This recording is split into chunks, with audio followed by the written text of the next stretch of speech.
I just made a build that I'm honestly scared to show off. That's because it has completely absurd super regeneration, consistently giving me a new super in under a minute, along with crazy melee and grenade energy gains, some of the best ad clear in the game, and some surprisingly amazing boss DPS.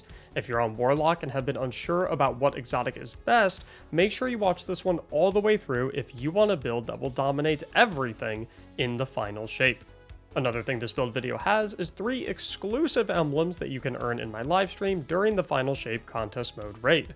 2 of them are unlocked simply by watching my livestream over at twitch.tv/Mactics, while the third will unlock for anyone who subscribes or gifts a sub to my stream. Again, all only available between the time and dates on screen. With that all said, let's get right into the build. The most unique part of this build is a surprisingly overpowered exotic, the Mantle of Battle Harmony. In the final shape, Mantle gives you super energy whenever you get kills with weapons that match the damage element of your super ability. And what's new about it is the fact that you gain energy proportional to the tier of the enemy that you defeat, ranging from 1.5% bonus super energy on red bar enemies to 4.5% bonus super energy on major enemies and bosses. And what's even crazier is that there is now no internal cooldown between proccing this bonus super energy gain. If you can imagine a normal pack of enemies with approximately 5 red bars and an orange bar, you're gaining more than 10% of your super in bonus energy from just one group of adds. When we're given large amount of adds in a particular encounter, we can build 20, 30, 50, or even 100% of our super just like that, as well as other abilities through our aspects that I'll get to in a moment. Once our super is full, we can start destroying bosses and everything else with it, or we can wait and gain Solar Weapon Surge ×4 for 25% bonus damage on any solar weapons for 11 seconds. That is because the super that we will be spamming with this build is the brand new Solar Warlock super, the Song of Flame.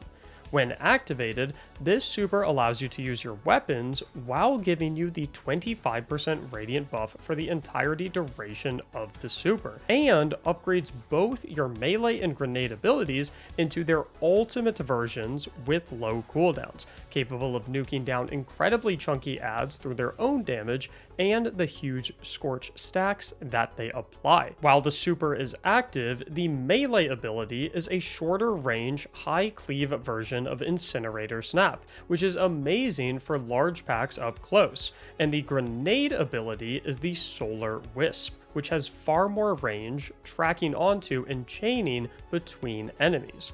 You can alternate these 2 abilities while in the super with no delay between them. And what's insane is that this combination actually does extremely respectable DPS against a raid boss while you're in the super.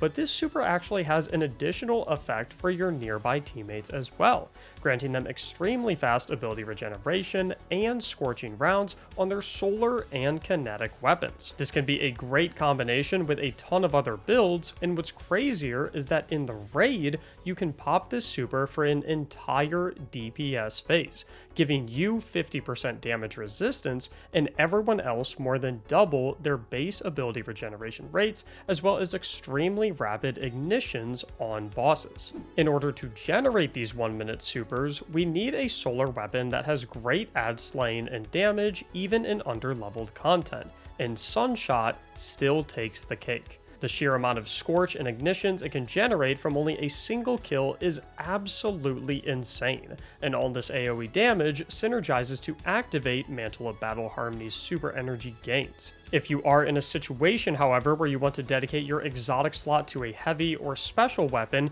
you can alternatively use extremely strong solar legendary ad clear weapons like the Callus's mini tool submachine gun or the Zowli's Bane hand cannon. If you do decide, however, to stick with Sunshot for your exotic weapon slot, you'll want to make sure that your legendary heavy ammo weapon matches your solar affinity, and Apex Predator is still the king of rockets with reconstruction and bait and switch for that purpose.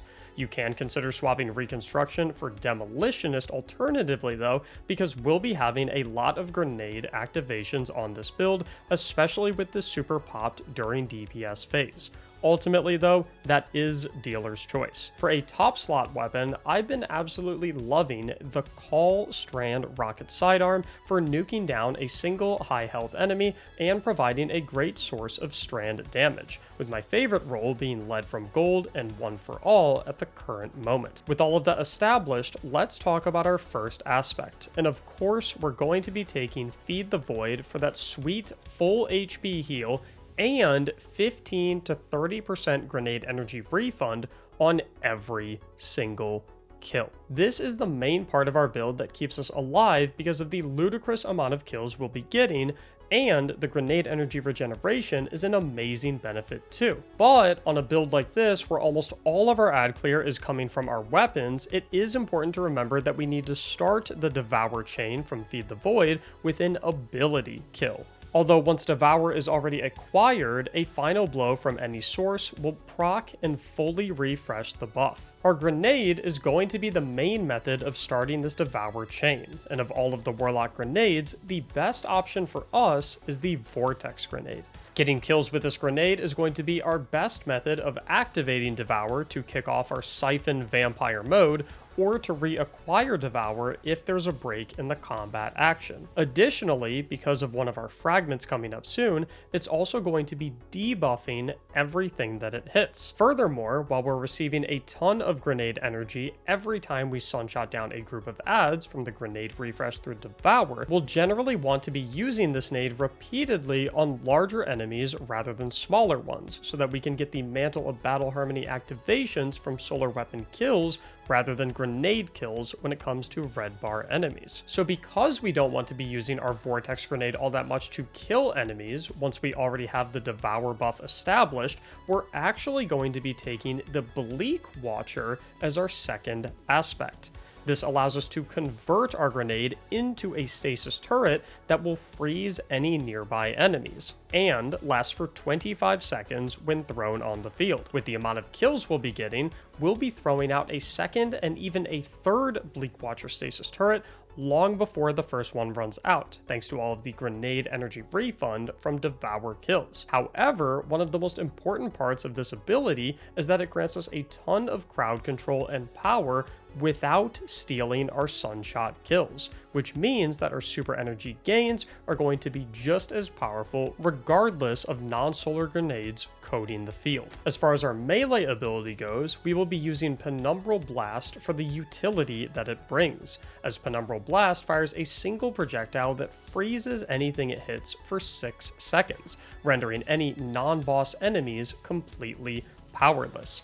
This includes things like mini-boss subjugators and mini-boss tier tormentors as well. It's an absolutely amazing panic button to have that allows you to calmly deal with enemies that are normally extremely annoying to fight. For our class ability, I generally prefer Phoenix Dive because of its exceptionally low cooldown and quick healing of Cure ×2 on activation. It's a great high uptime tool to bolster your HP bar in intense combat, or to use in an emergency when you are too low on health to fight enemies, where you can get a quick burst of healing to be able to hop back into combat and return to chaining heals with Devour kills. Now that we've covered all the abilities, let's get to our fragments, where our first one is the Facet of Sacrifice, which grants us 2% Darkness Transcendence energy every single time we get a kill while in possession of a light buff, such as Devour. This facet alleviates one of the main issues of our build, that being that almost all of the kills we're going to be getting are going to be with light damage. As a result, this will bring our Transcendence meters a little closer together along with Bleak Watcher and the Call, which will be able to finish off our Darkness meters whenever it gets close to maximum. In slot number 2, we're taking the Facet of Balance, which grants us additional melee energy on light damage multi-kills and additional grenade energy on darkness damage multi-kills. On every single Sunshot Blast, we'll be generating quite a bit of our freezing melee in addition to the insane amount of super and grenade energy we're already getting. This enables us to rapidly use Penumbral Blast on multiple enemies if we need to, alleviating its slightly longer cooldown. In fragment slot number 3, we are going with the Facet of Dominance, which grants our Void Grenades a weakening effect of 15% increased damage taken to enemies it hits, and our Arc Grenades a jolting effect. By throwing our Vortex Grenade at any boss or larger tankier enemies, it becomes much easier to use our Apex Predator and Super to burn them down quickly. Fragment slot number 4 will be occupied by the Facet of Protection, which gives us 15% damage resistance while surrounded by enemies, stacking with some of our other armor mods coming up soon. Because we're not using Woven Mail or Frost Armor, this combined with our Devour effect is going to keep us out of dangerous situations, even without particularly high damage resistance. Our final fragment slot will be occupied by the Facet of Courage, which gives us 10% higher light ability damage whenever we're attacking a darkness debuffed target. While this is a more situational pick, this will push our super damage up even further to where it becomes a reasonable choice for bursting down a yellow bar enemy, or even to be doing good DPS to a raid boss. This is also an extremely easy effect to enable yourself simply by throwing a Bleak Watcher turret before popping your super. As far as stats go, because of the enormous amount of energy you're generating from every kill for your super, grenade, and melee abilities, I actually recommend you focus on getting tier 10 resilience first and tier 10 recovery second, before you start to focus on ability cooldown stats like discipline and strength. Furthermore, this is also going to give us a very low class ability cooldown for more frequent Phoenix dives. Moving on to our armor mods, there are a lot of important selections here to maximize your ability efficiency. Starting with our helmet, the most important mod we can be running is Harmonic Siphon, which turns into Solar Siphon because of our Solar Super, generating us an orb every time we get a solar weapon multi-kill. This is the activator for our armor charge mods and helps us get our super even faster. I also recommend running a heavy ammo finder along with a heavy ammo scout if you're in a fire team, because an exotic primary like Sunshot will be generating heavy ammo even more often than a legendary primary ammo weapon. On the gauntlets, a harmonic loader can be a good option to have higher uptime on shooting your Sunshot, but apart from that, you have the freedom to choose something like Font of Vigor for more strength, or Fastball depending on your preferences. Our chest piece will take 3 resistance mods, with our Concussive Dampener and 2 elemental resists of choice stacking with our Facet of Protection 15% damage resistance from earlier, for about 70% damage resistance total if you choose your elemental resists based on the activity you're doing.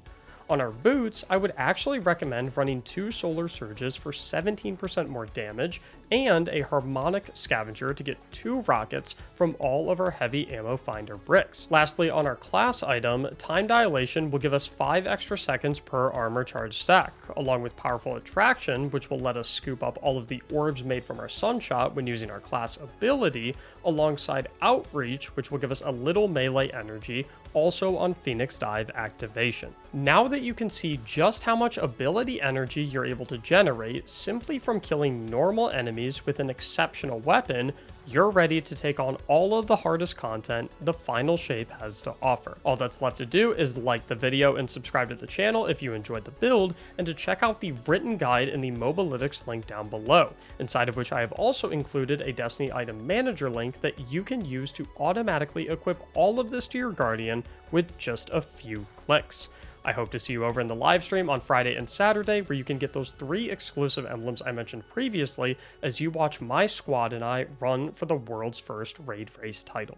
Thank you so much for watching. I'll see you in the next build video, and as always, have a great day.